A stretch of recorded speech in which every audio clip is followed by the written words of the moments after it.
And good morning, San Diego. Good lunchtime, Dallas. Good evening, Scotland. Welcome to Boom It's on the Blockchain. How are you today, Garrett? I'm doing good. How are you, Alistair? Good, good, good. You're just about to drink your cup of coffee or tea, is it? Yep, we got some coffee here going. It's a good morning.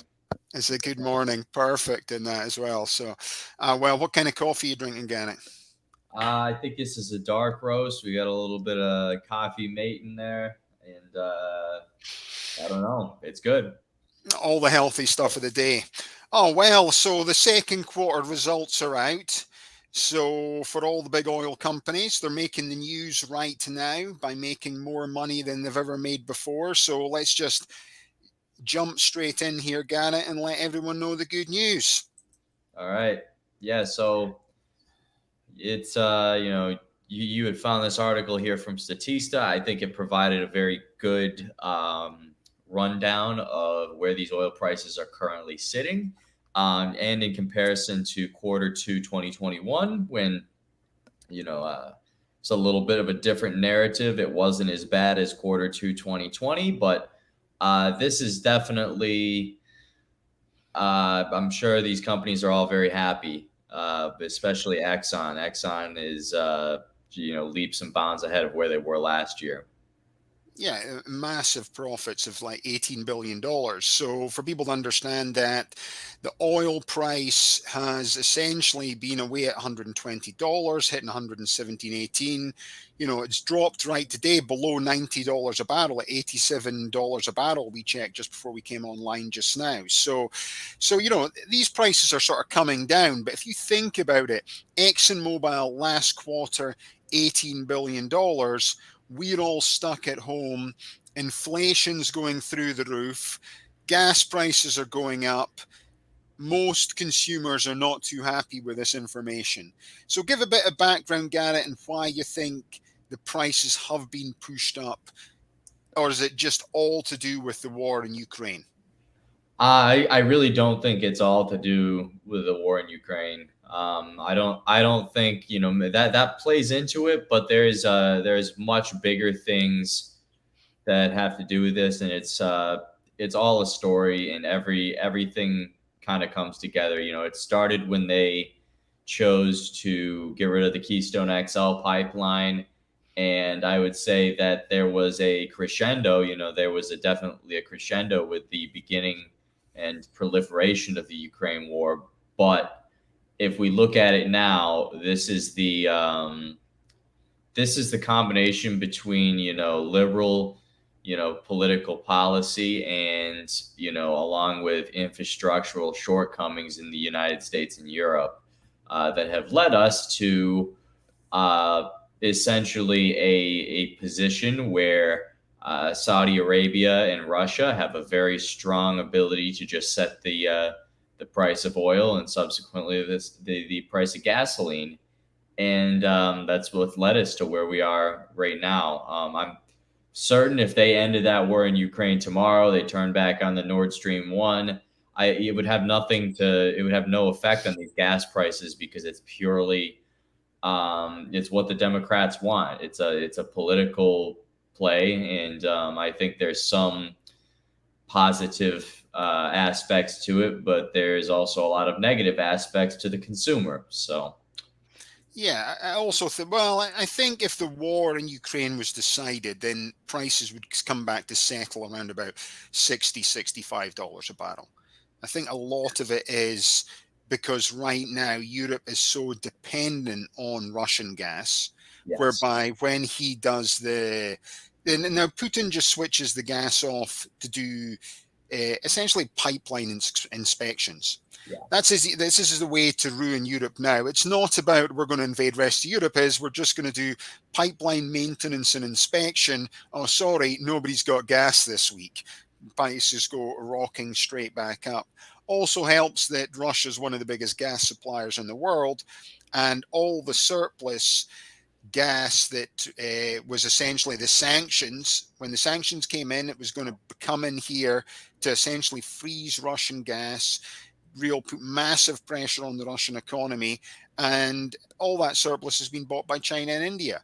And then even now, they're buying up all the surplus, so he has no problem where he can sell his gas, and then he still has massive control over Europe.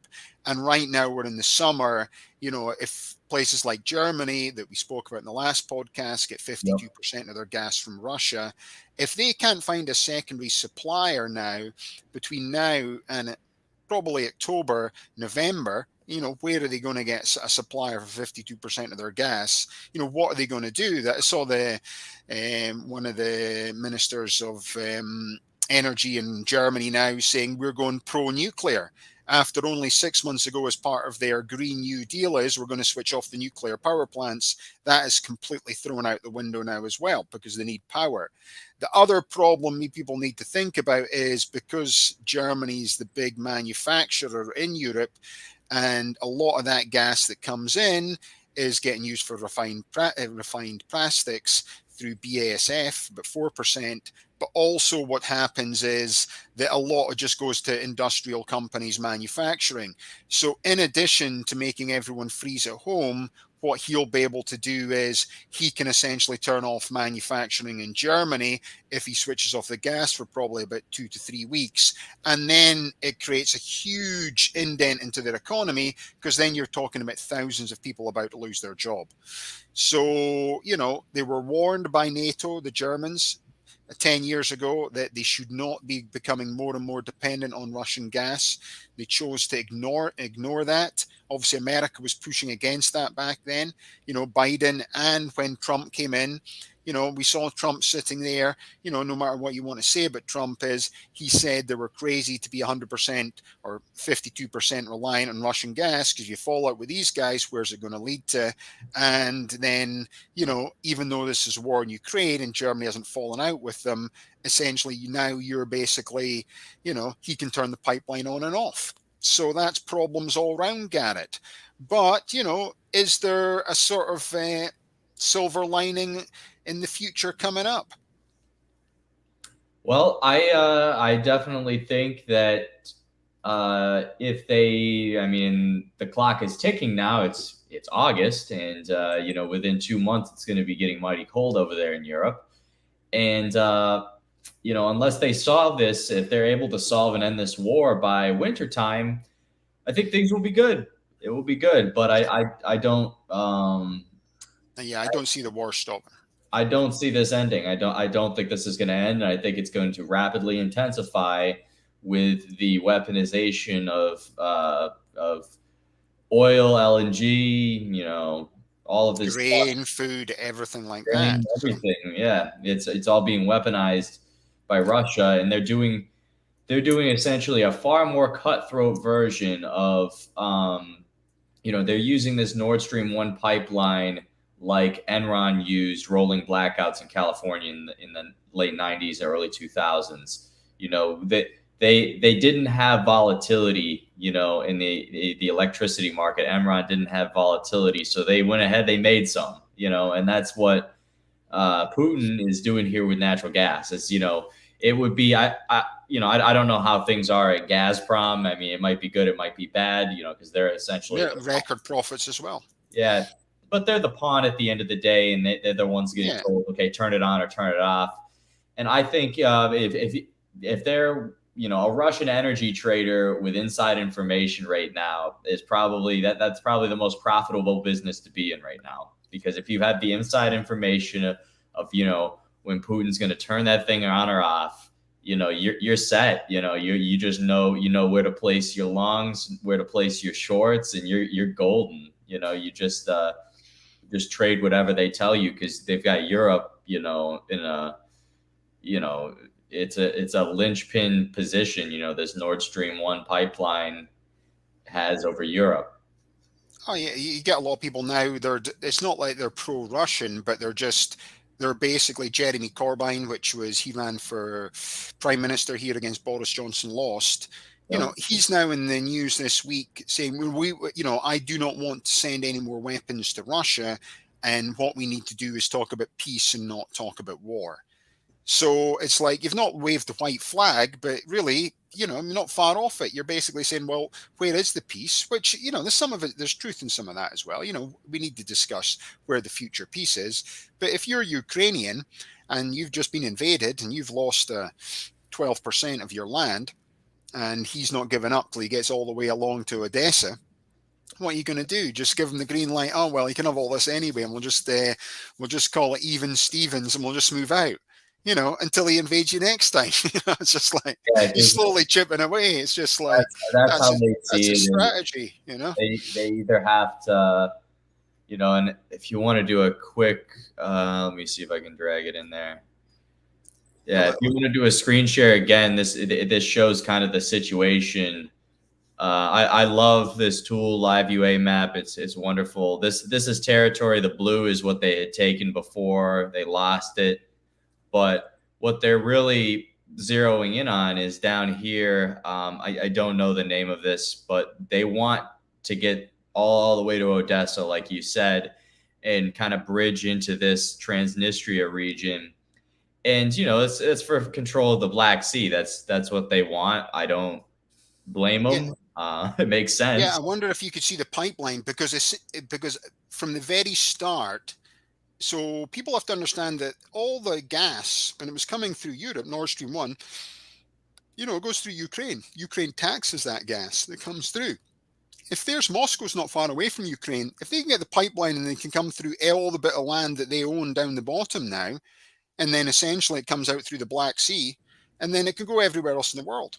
It's just like now we've taken ownership of this piece of land, this strip of land. And if they say war's not about economics, the economics of him putting all the gas pipeline through Russian controlled land out to the Black Sea through Crimea changes everything. And then again, he's able to take all his grain, everything in terms of farming, and everything that's going to all these other places in Africa. That's it. That changes it. Otherwise, it has to go out through Europe and away around the north and come in that way. And it's not so it's a lot more difficult. So Russia owning this piece of land from an economic perspective is massive, Yeah, and here is I think this makes it a little bit easier to visualize, but Nord Stream 1 and 2, they don't actually even run through Ukraine. Ukraine is being used as a political leverage to say, hey, if you use this pipeline between, Central Europe, Germany, and Russia, you're bad. You're in the global sense of, geopolitics, you're bad. And that's what they're trying to do is they said, hey, let's start this war down here. And then it makes a political climate where we can turn this pipeline on and off and, cause issues. So the cause is this right here. Everything you see on this map is a cause, it's causing grain shortages too. This is the effect, is that this becomes a political pawn. This pipeline that you see right here, Nord Stream 1 and 2, it becomes a political pawn. So it's fascinating because I think this will be something that's definitely looked back on in history classes for decades and centuries to come. But how they're utilizing this war to make a political situation, thousands of miles to the north between Russia and Central Europe's economic powerhouse, Germany. Yeah, it's massive. Yeah, and that dictates the price. Yep. So people need to see that. That's how we are. Let's just switch us back in there as well. So the price is now getting controlled by Putin. Yes. Yep. That's so it's back to before we would just say, well, it's OPEC controls the oil price. They'll dictate of how many additional barrels they want to let into the system. For OPEC, it's the war's it's unstabling for the region. But if 99% of your income is from oil, like a place like Iraq, and oil is down at $45 a barrel, it's not good. When oil is over $100 a barrel, it is good. So it's massive, even for places like Iraq and Iraqi governments. And, the way the oil contracts are set up in a place like that is pre-war, so you're looking the Gulf War, all the contracts were run by the Iraq government. Yep. So they ran all the oil contracts. It was essentially state-run oil and gas. Yep. Post-Iraq war, you get all these people. There's some guy on TikTok the other day going, well, we didn't get free oil out of that. Yeah, but post the war, before the war, pre-war, the contracts were run by the Iraq government. And it doesn't matter how bad their oil industry was, they ran it all. Yeah. Post-war, all the contracts are now run by the big oil companies. And the And Iraq government get 20% of all the oil that comes out. a little So, known fact is that they were threatening to switch off of the dollar to the euro too. And this is where I actually had a really productive conversation back in the spring when I traveled to Saudi Arabia about what if we use Bitcoin to settle the price of oil transactions. Because I think in the long term, in a geopolitical long term, it would be very advantageous to all players. It's borderless, and it's not subject.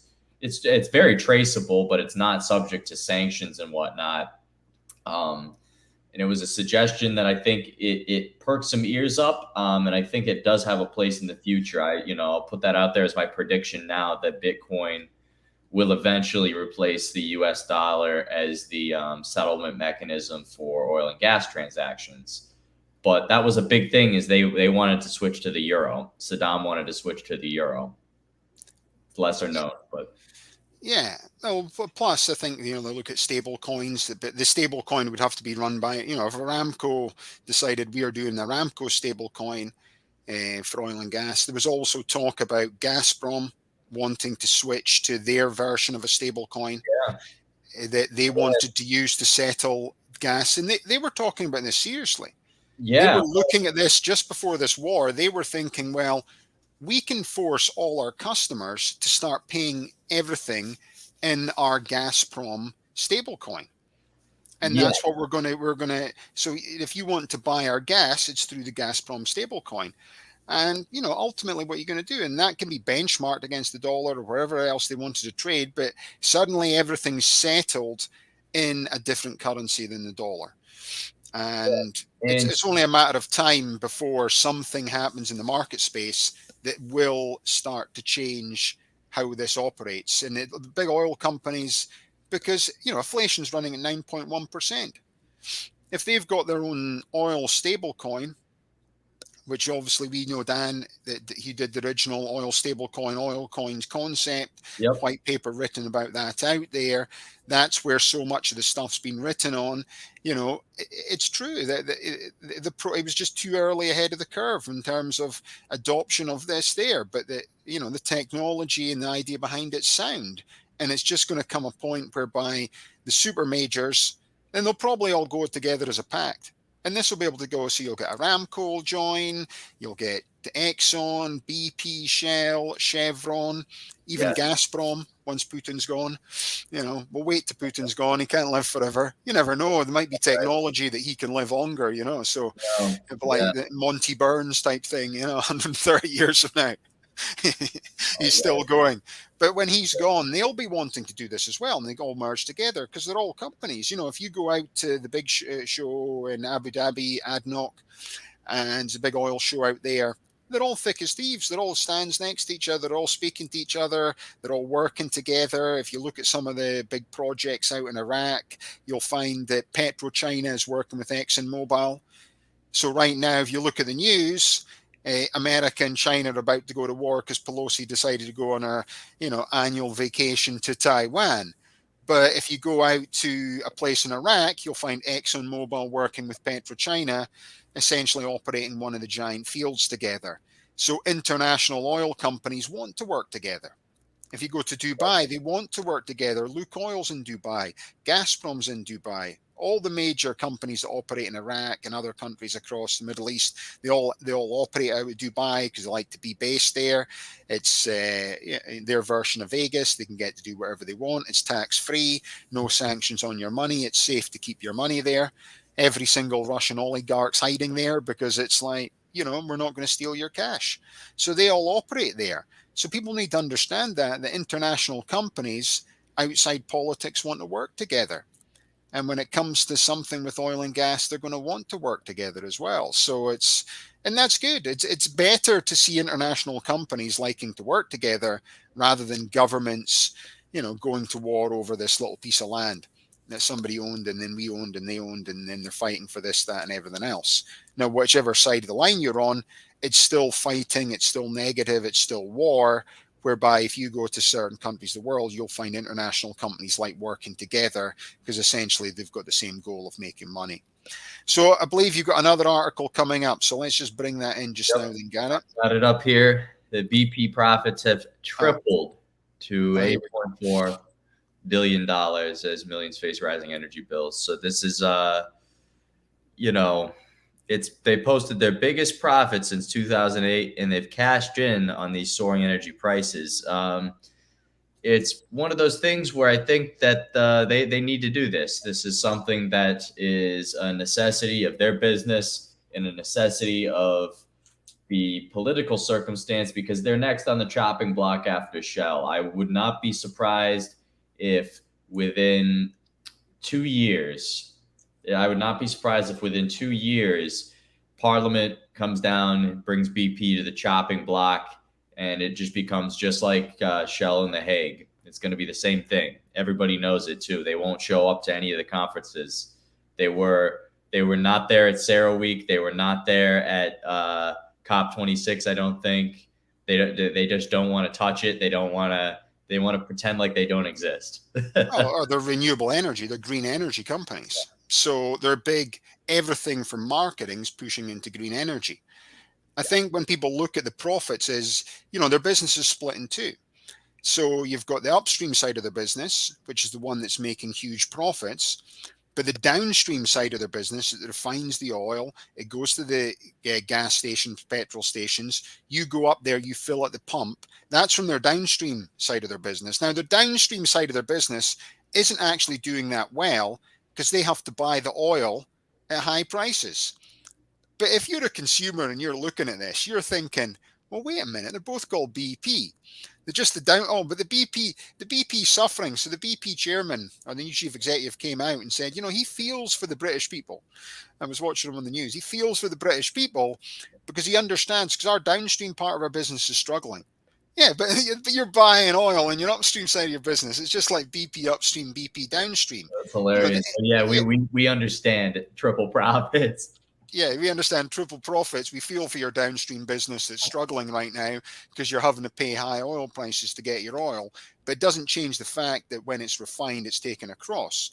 But if you go out to Abu Dhabi or you go out to Saudi Arabia and you've got Aramco or you've got ADNOC, they're selling at the gas stations, but they're selling at the gas stations for next to nothing. So they don't actually rip off the consumers out there in the same way it's structured over here. But, these companies have been struggling. It's like make hay while the sun shines.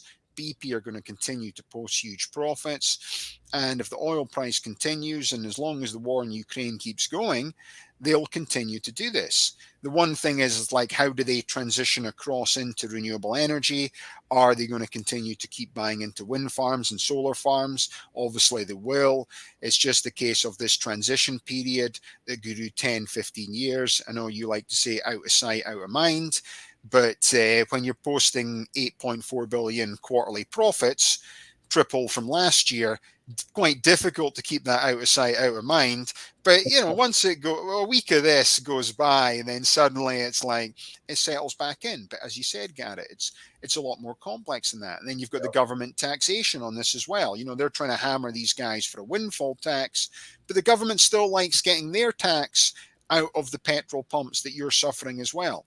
So the government's making more money in taxation of the oil price being high. We got another good one right here. Bank of England to raise the interest rates by 1.75%. Well, they're just following suit, so they have to do something now.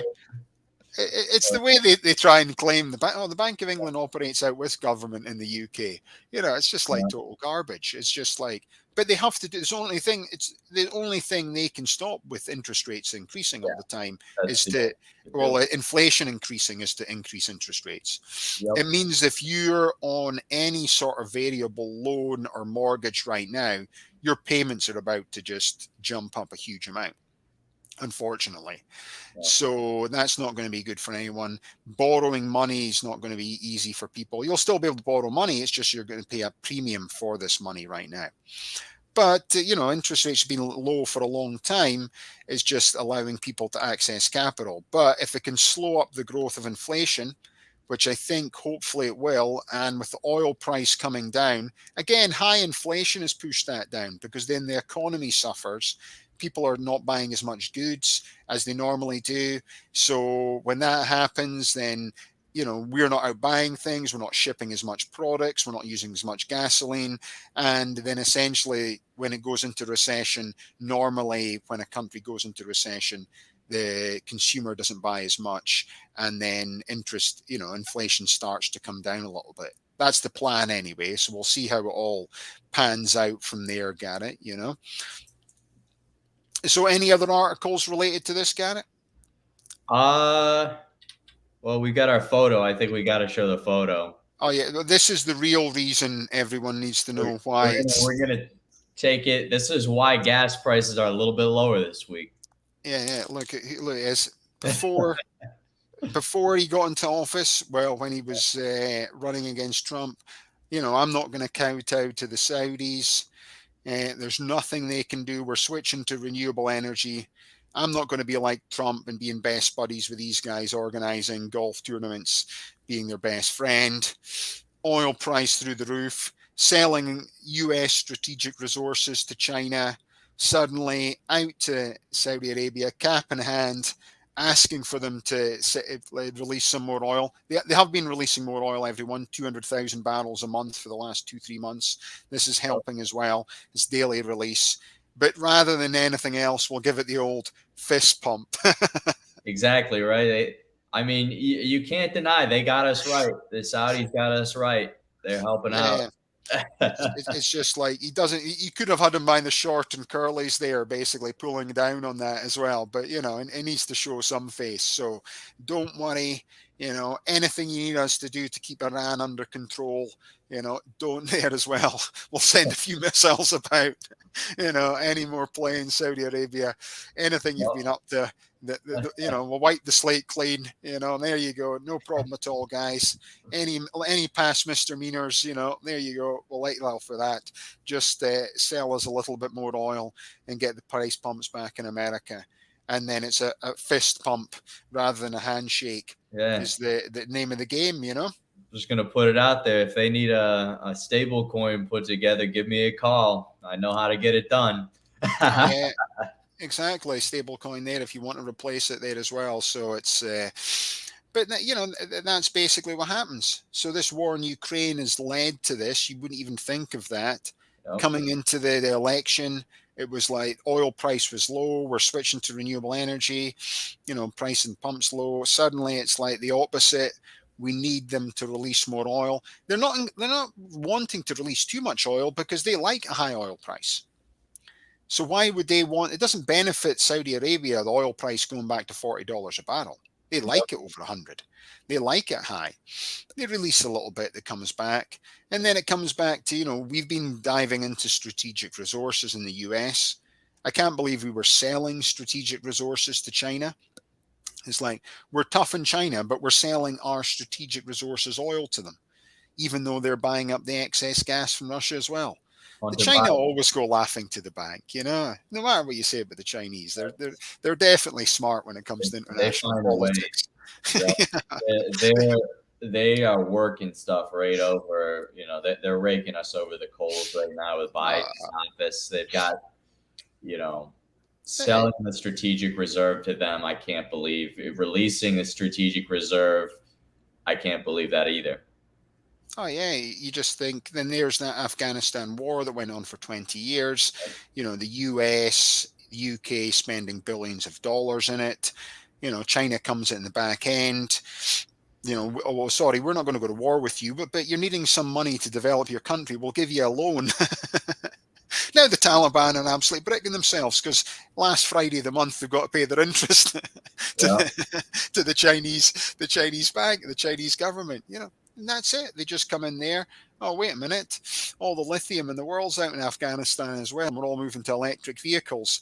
Good timing to move in there from the Chinese again. You've got to hand it to the Chinese. I know some people get upset about them, but if you look at the way they operate, and they've gone into Africa and they've gone to other countries, they don't go in there and have wars with people. They go in there and lend them money and then take on massive government contracts, award it to their own companies, help build infrastructure. And Yeah. then they're providing all the product, they're doing all the manufacturing. That's if you think going back 30 years, out with the military might of America, if you think from the economic might of what China's done in the last 30 years, it's absolutely incredible. And we've just sort of shot ourselves in the foot by trusting the corporations because they want a cheaper product. They didn't want to have a workforce. Great, we'll subcontract everything to China. We don't have to deal with the unions. Profits will go up. Suddenly, the world goes into lockdown. We get everything from China. They're the world's biggest manufacturer. Now you're going into international politics. Do you really stop China doing stuff on their doorstep? Well, nobody did anything for Hong Kong. If anything happened in Taiwan, would we really go in there? We get too much product from them, leave them to their own devices. Internationally, they go into different countries. They provide loans to countries. They set that up. They go in and do manufacturing. The Taliban are borrowing money off China to essentially rebuild the country that's been at war. All the big contracts are going to the big Chinese companies. So they are now coming in. Chinese workers are going into Afghanistan. There's Russia had a 15-year war with Afghanistan, lost basically, or couldn't beat them, because they go hide in the hills. Basically, next America comes in with Britain 20 years later, goes on forever. Can't beat them, has to pull out, leaves, $80 billion worth of weapons behind. They've got a pretty decent it's a decent military force now, and then China just walks in, oh, by the way, we'll lend you some money and help rebuild your country. And then, so the money they're giving these countries, they're actually getting it back in interest, and they're picking up all the contracts as well at the same time. And then people think the Chinese don't know what they're doing. I think that's the opposite effect. Now, the world's manufacturer, we don't get our product in time. You're on your Amazon website, made in China, and it comes. Yeah. Biggest polluter in the world because they've got all the coal plants, but they're the manufacturer of the world. The Green New Deal doesn't say a peep against it. Amazing. It's amazing how it's worked like that, and you think about it, and we just talk about it, Garrett, and no one seems to complain about it. So they're doing something right. And it's not just easy to say, oh, well, they've set this up and they've done all that. It's just a case of, look what's happening. And there's Biden there doing the old fist pump, going to Saudi Arabia for more oil, because it's like without him, if he didn't do this, it would be worse. So if all your Republicans think, oh, that's a disgrace. Well, I'm glad he went because at least it's saving you 50 cents at the gas station, guys. Because if you didn't, it'd be a lot worse than what it is, Garrett. Exactly. Yeah, because it's a double-edged sword. It's either we do the domestic drilling and domestic oil. Yeah, and also which we should be, yeah, I mean, it would be much better to do that, but then cut giant checks to Saudi Arabia on a daily basis. Yeah. Taxpayers' money, out you go. Yeah, off we go, and we'll send some planes and whatever else you're needing as well from our military. Anything else you can do, we can just keep you happy. Bit of a fist pump, and then on we go. Same with China. We'll just rather than manufacture product in America using renewable energy, the plant will manufacture all the product in China at the coal plants as coal power to do it. And, why does China have to listen anyway? They don't. If we just the stuff we've talked about today, why are they doing everything wrong? From a Chinese perspective, they're not at all. China is, and they've also strategically used this COVID as an opportunity to stay locked down. China's still on lockdown. It's one of 25 remaining countries. There's 164 countries that are open, 35 that are, still require a COVID test, but it's one of 25 countries that's on lockdown, and it's the biggest country on lockdown. Yeah, and everybody suffers around the world because, we are basically get all our product from there. So now we've got supply chain issues. Yep. The supply we never had supply for a while there. We had no supply chain issues because we didn't even think about it. China goes into lockdown, places starting to collapse, and as we move into renewable energy and green energy, they're going to manufacture all the green energy products using coal. People don't even think about that. All these solar panels on your roof, all these wind turbines you're making, everything we talk about, all these car batteries, it's all going to be powered by coal. So we're going to have to increase coal production in China to get all our renewable energy product. And people think, well, I'm not happy about that. Well, that's what's happening. But you think you're going green, especially when it's here. Exactly. Yeah. People think because it has a battery in it, oh, it's green. They don't understand that we need the infrastructure changes to come in to provide green electricity en masse. And, I'd say California is the closest of the 50 United States to make progress in that direction where it's, I think they had a day, like one day where it was 100% renewable. Um, Seeing as we have just brought up the chewing the cud, I'll switch over to, you know, Yeah. we got a Our promo. latest thing there, yeah, we'll talk about China, we'll talk about India going forward. And, essentially 10 years from now, that'll be the two biggest economies in the world. Oh yeah, absolutely. 20 years from now, I think it'll be India. Yeah. So here we go. Michael Saylor, the Bitcoin bull. Let us know what's been happening with him. Well, it's I find this article encapsulates everything here. Saylor is an executive chairman. He'll remain with the company as an executive chairman, but he has resigned after posting a nearly $1 billion loss from a $3 billion Bitcoin buying spree. And, I just remember that it seemed like it was this guy's first rodeo or something, because he comes in with his nasally voice. He looks like a mouse, and he'd always be like, oh, I'm buying Bitcoin. I'm buying Bitcoin. I'm buying Bitcoin. And it was like, he didn't seem to understand that $30,000 a coin was maybe not the best price of entry. And I think it's going to go lower too. You got another one here, so who you're looking at. This fella right here.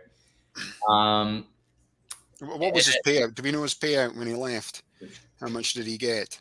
Oh, I don't think he got a payout. I think he's going to remain as an executive chairman, but I think he's made quite a fool of himself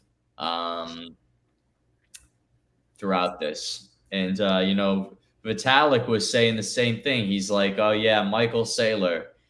It's funny how these Bitcoin maximalists pick their hero and he ends up just, fumbling. And that's because it's the problem is with Bitcoin, as much as it sounds good to just like hodl the coins or whatever, it would have probably been better more for this guy, if he would have just sold 60,000 and, rode off into the sunset until the next halving, like you have to trade it. You can't just sit on it. Yeah. Plus, he was buying when it was getting higher and higher because he was going on at hitting 100,000. So just like everyone who came in when it was 60,000 and above and have lost a lot of money in Bitcoin so far, he basically refused to sell even when it was coming down. Yeah, which was part of the problem. He was doubling down, and it's one of those things with El Salvador is very similar too. It's that guy kept buying Bitcoin and it just doesn't. That's not how it works. Like even it's funny that some people that are complete maximalists, they've been in this for a long time. They've had their coins since like $300 or whatever. Sometimes even lower. They just don't understand. Like you sell it, like it's going to go down. It's not going to stay that way forever, and then you're going to be left high and dry. Especially, it's looking increasingly likely when I look at the 200-day and the 100-day MRI indicators. This is a very basic chart here, but You can actually, it's actually one day you can see what it's dropped just from his news, see how much it dropped just from his article coming out. It's like, but then if you start going for, that's just basically dropped off what happened to him within Yeah, a day.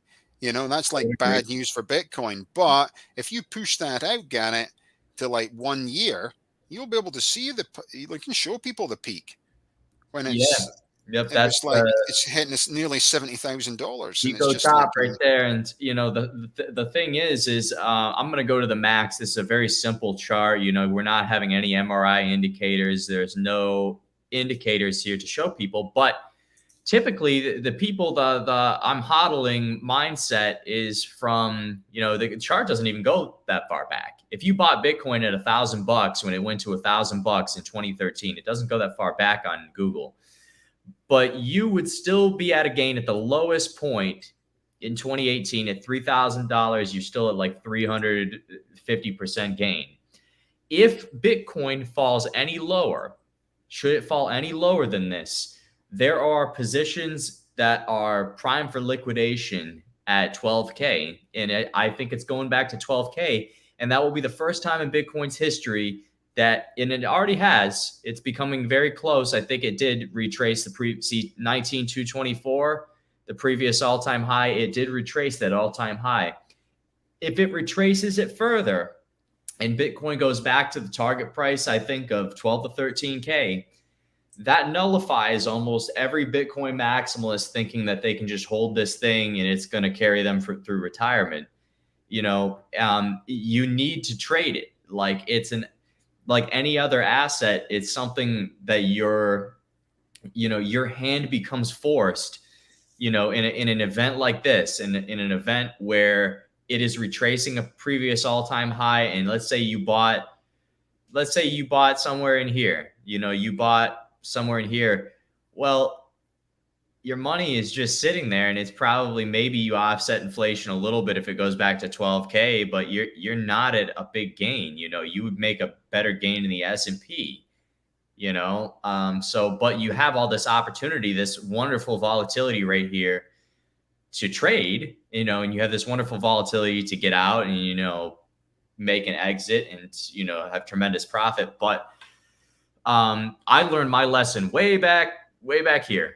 I had all this stuff and I watched it go way up and way down. And, I knew coming in here that, hey, you got to trade it. You have to sell it. And even if it's not at the price or, your portfolio is looking as big as you want it to, you have to sell and you have to take profit where profits due, even if it's like, hey, a 40% bullish allocation and, 60% cash.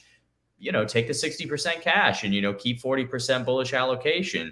But where we're at right now, this only looks, I could see it retracing, 30,000.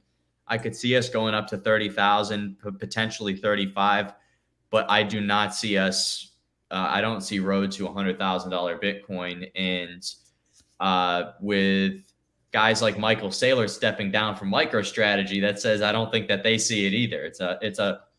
This guy is essentially the Novogratz. I remember Mike Novogratz came in 2018, and he was saying, "Oh, Bitcoin's going to go to 40,000. It's going to be 60,000 this cycle," and it just didn't happen. It took 5 more years, and that's essentially what this guy is seeing too.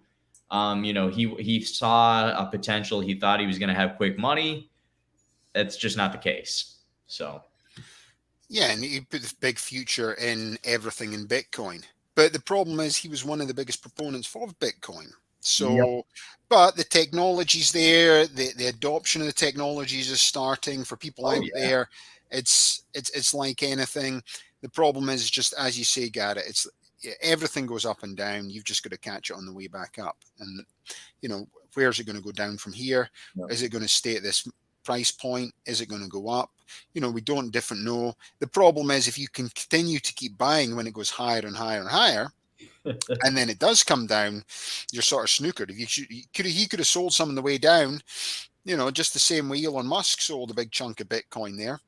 Yes. So with Tesla, we're still holding on to Bitcoin, but I've sold essentially 3/4 of my Bitcoin holdings for Tesla. So he pulls out and does that. It's just like he's limiting his risk. It doesn't mean he doesn't hold a huge amount of Bitcoin. He's just not gone in 100% like this guy was. That's the difference. Exactly. Yeah, because you know that's exactly it's the best point right there. Is you don't ever go in 100%. You just you lose a bunch of money on the way up. If it's not like after a halving and after you know the blood in the streets, so to speak, it's you're setting yourself up for failure. But with another thing to watch is I don't think I have a chart handy for this, but when the 100-day moving average and the 200-day moving average, I think that is the two. When those collide, it's going to be bad. It's going to be very, very bad. I mean, the 50 and the 100-day collided a while back, but it's at a point where either Bitcoin has to go on a run yesterday, basically, or the MRI indicator is saying we're headed down. Like, I'll see you at 15K. Like, that's what it's saying. So just explain to people the difference between what happens with the 50-day and the 100-day and the 100 and 200-day and how that actually affects the price. So yeah, in a very simple term, like if you have these lines, and I'm just gonna emulate. So this is one line right here. Let me make it a bit bigger first so we can see. It feels ridiculous, but let's just go. Yeah, like you have these lines here. There's 3 lines, and you want these lines to be further apart. The further they grow apart and project upwards apart, that's good.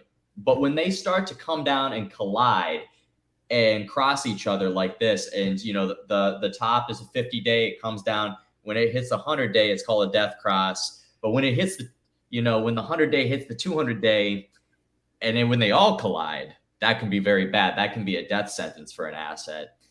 And it's very, very simple that you want all 3 of those indicators. If they're all going up and they're spreading apart, that's what you want.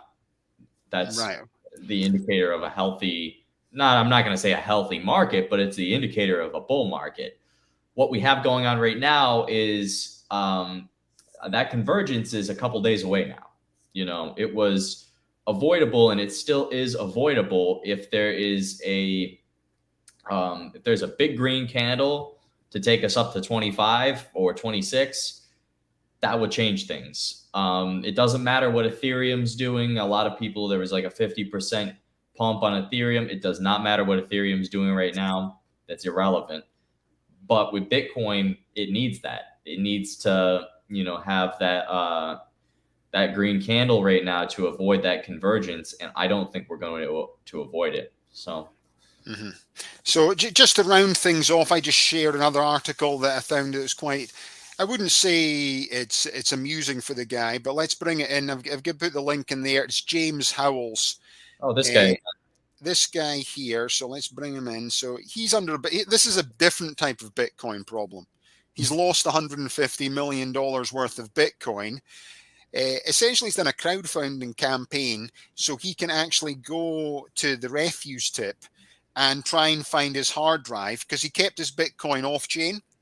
So if you've got a digital wallet and you're using someone like Coinbase, things can go wrong and they can stop you taking your money out like any other of it's like a bank going bankrupt. That's the problem. But if you hold this thing off chain and it was all held in this hard drive, he's now, and then he believed he threw it away. So now he's done a crowdfunding campaign to find the hard drive. So I think he's got about $10 million. He's prepared. He's got the money raised. He's going to give everyone who lives in the village some money to help him find his $150 million, 8,000 Bitcoin he's actually got. So a bit of a bad one. So if you've got one of these off-chain wallets that you keep, this is like going back to the original story of how people are using Bitcoin, all these sort of horror stories. You stopped hearing about this, Garrett. This is the first one I've heard in a while. Yeah, it's one I have to say every time there's a bull market, this story comes up. What I would have to say to him, if I could give this guy the best advice in the world right now, it's like I would guarantee him it's easier to go out there.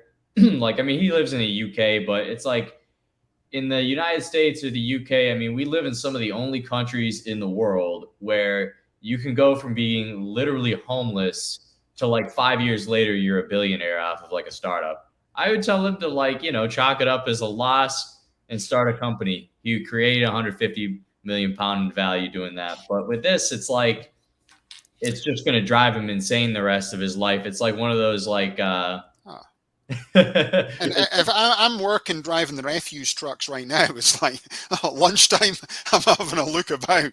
Yeah. Every computer that comes in, we're going to have a look. All the hard drives are gone, It's like, who's in looking for it right now before he even gets to come in there? So apparently he's using technology that the NASA have got. So he's acquiring some of their technology to go in and try and find this hard drive. So we'll follow it and see how he gets on anyway. So, but I think he's raised 11 million to basically excavate. Yeah. But these refuse sites are absolutely huge anyway. So it's obviously not going to be the easiest one. And now he's waiting for council approval. And we know how slow the council operate, especially out in the UK, waiting for his letter to go in. In the meantime, everyone else is jumping the fence and having a look for old computers, Guarantee it. That's it as well. Probably hosed. I mean, it's unfortunate for him, but he's probably completely hosed. Yeah, you shouldn't laugh at some guy losing 150 million. But, if anyone's got their Bitcoin held off chain, it's not always the best idea. Especially if you go through Kraken Bank and people like that. Okay, the government's now aware of your Bitcoin, but the good thing is, at least you've got it in the Kraken Bank, and you're not just going to lose it if your laptop breaks down or your flash drive that you've held at cold storage off chain has got lost, or the dog's eaten it or something. Be a difficult one. Imagine if the dog ate it. What would you do then? Would you? Well, you'd probably have to get an operation on your dog. Yeah, it's wild because it's 150 mil, but it's like, I don't know, like, okay, take Allen Iverson, for example. Like, that guy probably had, at his peak, he was probably had a shit ton of money just for inflation. It was probably around there. He blew it all, and he's going to get another 30 million from Reebok in 2030 because he has a lifetime deal with them. So it's like, he blew it all, but he's going to get some back. It's like, I say to this guy, he should go start a basketball career. I heard about some guy that signed and he was like unhappy, but he was getting $75 million a year. Yeah, I don't know if he can do basketball career, but he's obviously a smart guy anyway, and he's a computer genius. So, as you say, it might not. But now he's basically going after this Bitcoin. And imagine if he finds it. That'll be the greatest Bitcoin story yet. Crazy story. So, if you look up the guy in Key West, I mean, there's crazier shits happened, like the Mel Fisher shipwreck treasure. I mean, Mel Fisher found that treasure. It was a hell in hot water to find it and then get the state of Florida to agree that it was actually his. But he did find the lost Atocha treasure, like these Spanish ships. So it's modern day treasure hunting now, guys. So that's it. So I would definitely, if I was living in the area, it's worth jumping the fence and having a snoop about, before the council give them the green light. You never know your luck. So we'll wait and see. It's like winning the lottery, finding the hard drive, the Bitcoin version of winning the lottery. All right, well, that's perfect. We're just coming up to the hour again, Garrett. So, today we've talked about the increase in oil profits. BP is doing well. ExxonMobil's doing great. Some of the problems with what's happening in Ukraine and Russia, hopefully at some point in the future we will get peace out there. And then a bit of an overview of the Bitcoin price. And best of luck to, James, who's out there looking? Yeah, Welshman. So James Howells, best of luck to you with finding your $150 million in Bitcoin. Yes, sir. Okay. Well, thanks again, Garrett. And thanks to all the viewers out there. You've been watching Boom It's on the Blockchain. Thanks very much. Have a nice day.